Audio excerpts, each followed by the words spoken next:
Good morning everyone. आज का हमारा टॉपिक चल रहा है चैप्टर 7 से जन आंदोलनों का उदय। जैसा कि आपने पीछे वाली वीडियो में पढ़ा कि जन आंदोलन क्या होते हैं, कितने प्रकार के होते हैं, क्या इनकी विशेषताएं होती हैं और किस किस प्रकार से जन आंदोलन लोगों को या सरकार को, लोकतंत्र को प्रभावित करते हैं। तो जन आंदोलन वे आंदोलन होते हैं जो सरकार की किसी न किसी कार्यवाही या गतिविधि को प्रभावित करते हैं। लोकतांत्रिक तरीके से ये किए जाते हैं ज्यादातर जन आंदोलन।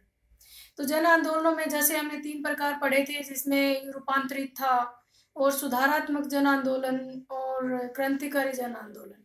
तो आइए आगे हम अलग अलग तरह के जन आंदोलनों के बारे में डिटेल में पढ़ते हैं।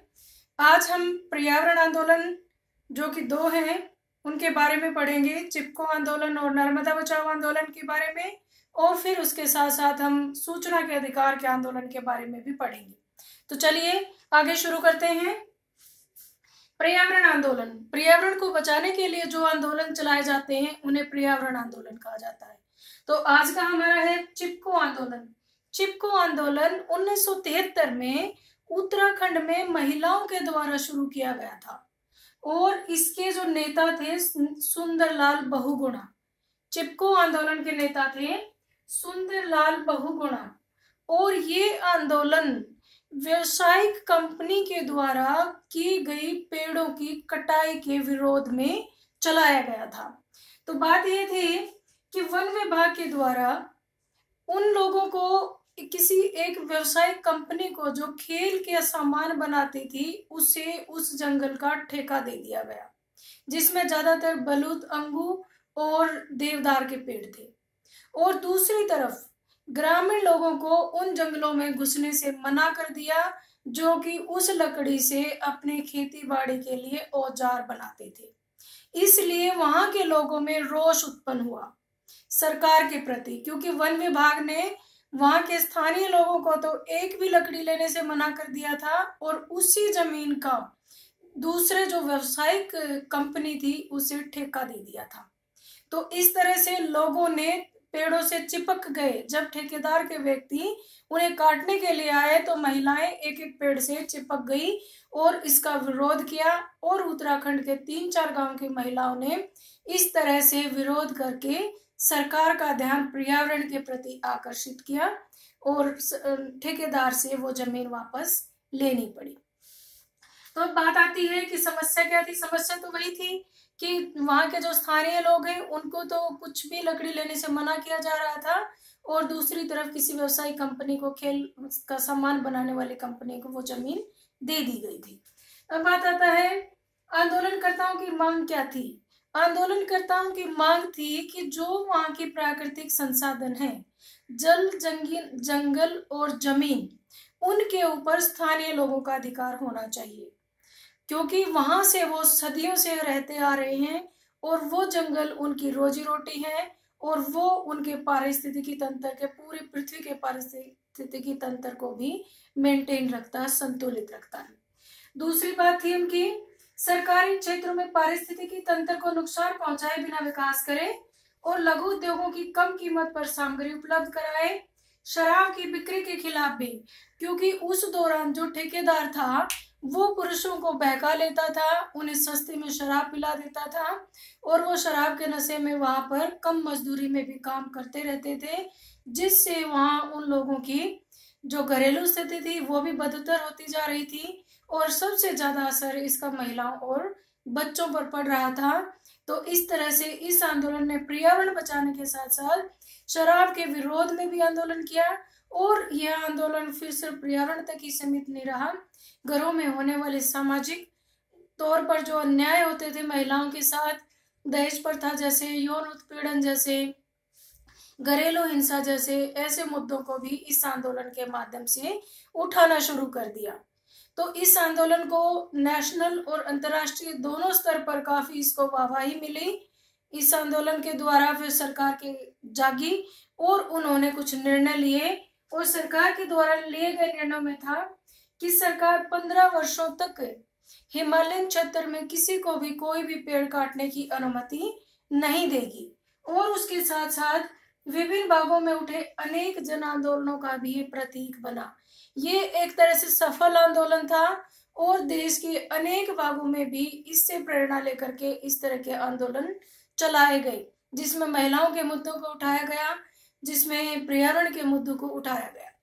अब बात आती है अनेक मुद्दे, तो इनके प्रति भी लोग अनेक मुद्दे जैसे घरेलू हिंसा है, दहेज प्रथा, यौन उत्पीड़न है, ये मुद्दे भी इस आंदोलन के दौरान सरकार के सामने लाए गए। महिलाओं को उनके अधिकारों के प्रति भी जागरूक किया गया। महिलाओं में जागृति आई कि उन्हें लगा कि वो कितना सारी परेशानियों में रह रही हैं और इस तरह के मुद्दे वो मिल करके उठाएंगी तो जरूर इसका असर होगा। तो ये था हमारा पर्यावरण से संबंधित आंदोलन, चिपको आंदोलन उत्तराखंड में 1972 में किया गया था पर्यावरण को बचाने के लिए। सुंदरलाल बहुगुणा इसके नेता थे।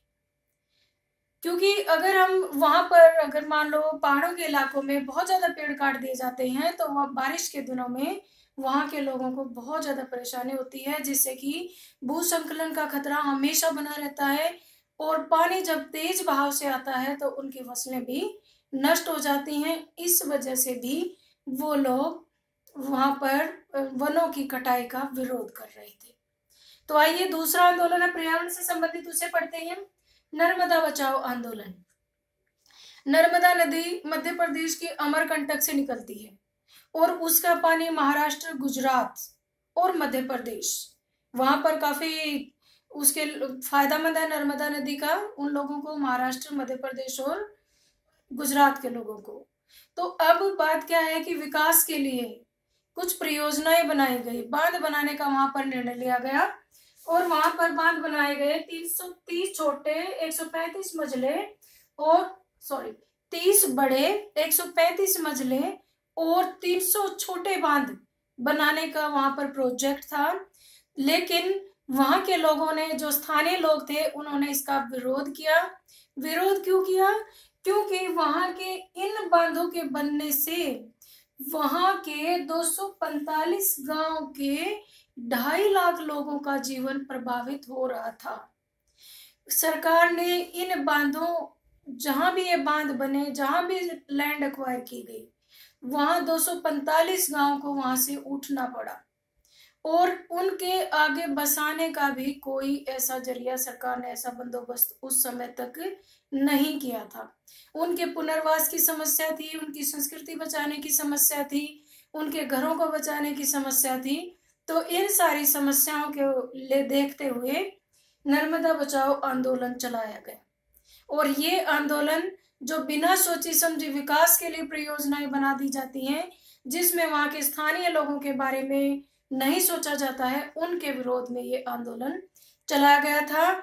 और ये आंदोलन स्वयंसेवी संगठनों के द्वारा चलाया गया था और इस आंदोलन के समर्थन में तर्क था जो इस आंदोलन के समर्थक में नहीं, जो परियोजना थी नर्मदा बचाओ, जो बांध निर्माण किया गया था, नर्मदा नदी पर जो बांधों का निर्माण किए गए थे, जो परियोजना चलाई गई थी, उसके पक्ष में सरकार ने कहा कि ये अगर ये बांध बन जाते हैं तो महाराष्ट्र, गुजरात और मध्य प्रदेश तीनों राज्यों में पीने के पानी की किल्लत खत्म हो जाएगी।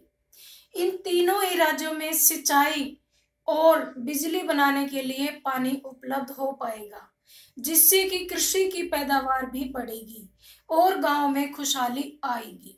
तो इस तरह से इन बातों को मद्देनजर रखते हुए ये परियोजनाएं बनाई गई थी। लेकिन इन परियोजनाओं में काफी सारी कमियां थी जिनका लोगों ने विरोध किया। तो आगे उनको पढ़ते हैं हम। और इसके पक्ष में एक ये भी तर्क दिया जाता है कि बाढ़ और सूखे से भी बचाएगा। नर्मदा नदी पर बांध बनाने का विरोध ने आंदोलन की शक्ल 1988-89 में ली, जब बहुत सारे स्वयंसेवी संगठन इससे जुड़ गए और मेधा पाटकर इसकी नेता है, मेधा पाटेकर, और इसे आंदोलन की शक्ल मिली 1988-89 में। मेधा पाटेकर इस आंदोलन की नेता रही हैं। और फिर इसमें विवाद और संघर्ष किस बात को लेकर था? तो इसमें कहा गया था कि जो परियोजनाएं बनाई जाती हैं, जो विकास के मॉडल बनाए जाते हैं और उसके सार्वजनिक औचित्य पर यह सवाल उठाता है कि क्या जो ये परियोजनाएं बनाई गई हैं उनका नुकसान क्या हुआ है, उनका फायदा कितने लोगों को मिला है, इसके आधार पर सवाल उठाए जाते हैं।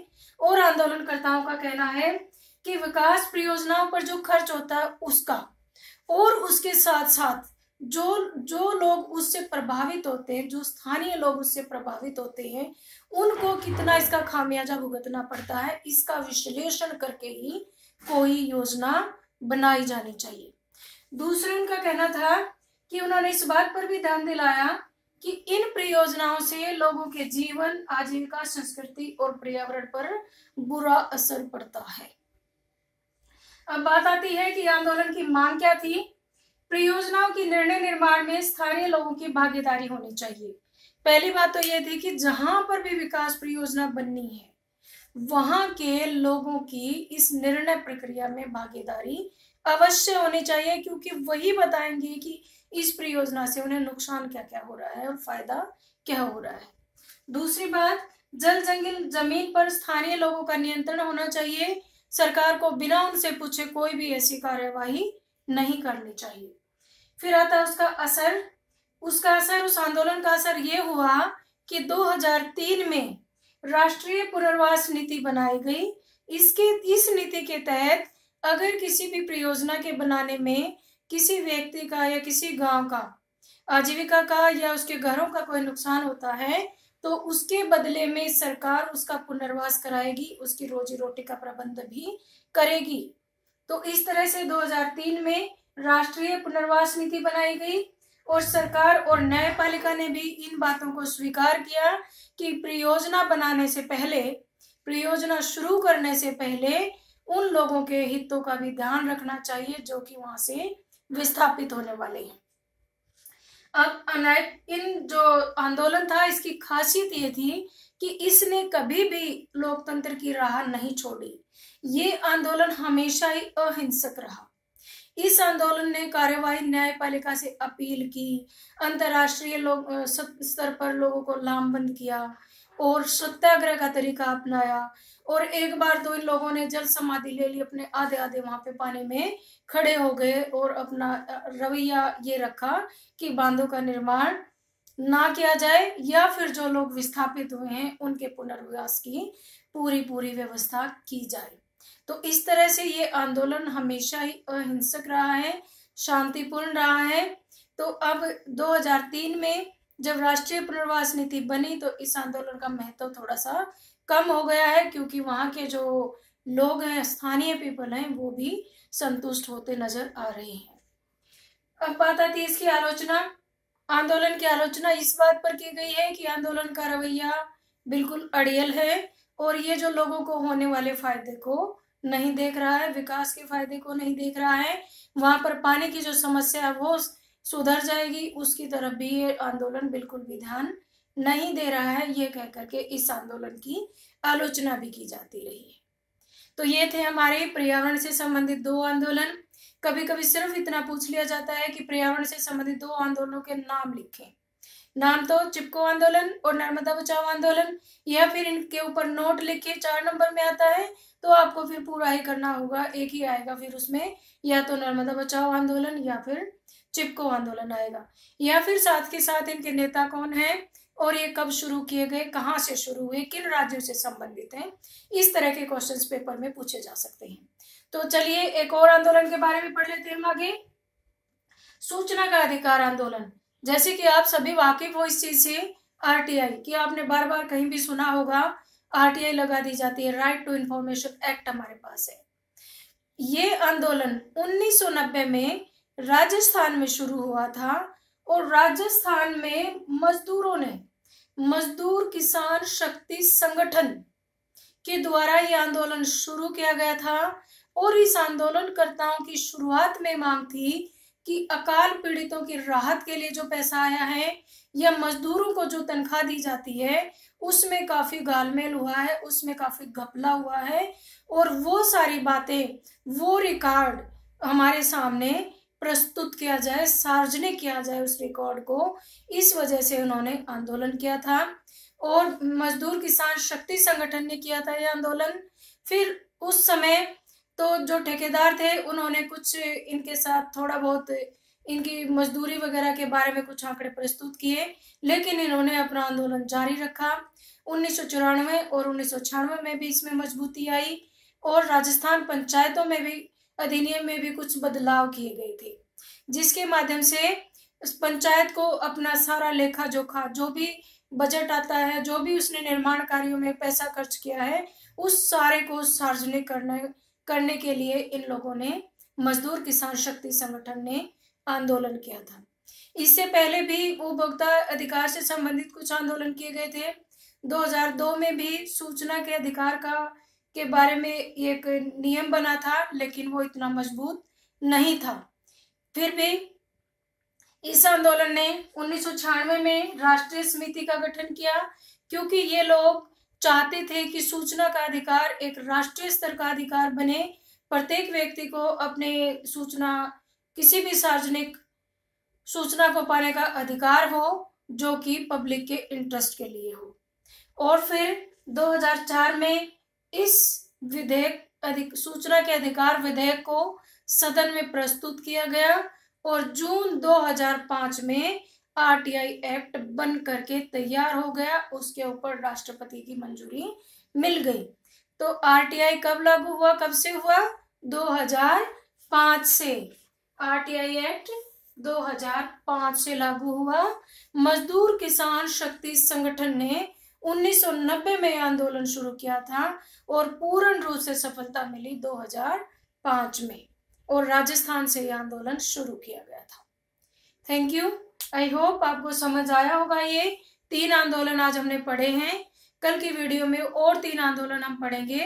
तो इस तरह से जो सामाजिक समस्याओं के लिए हैं कुछ आंदोलन, कुछ पर्यावरण को बचाने के लिए हैं, तो इस तरह से हम बाकी जो देश दुनिया में आंदोलन चले हैं उनके बारे में आगे चर्चा करेंगे। तब तक की कर लीजिए। Thank you.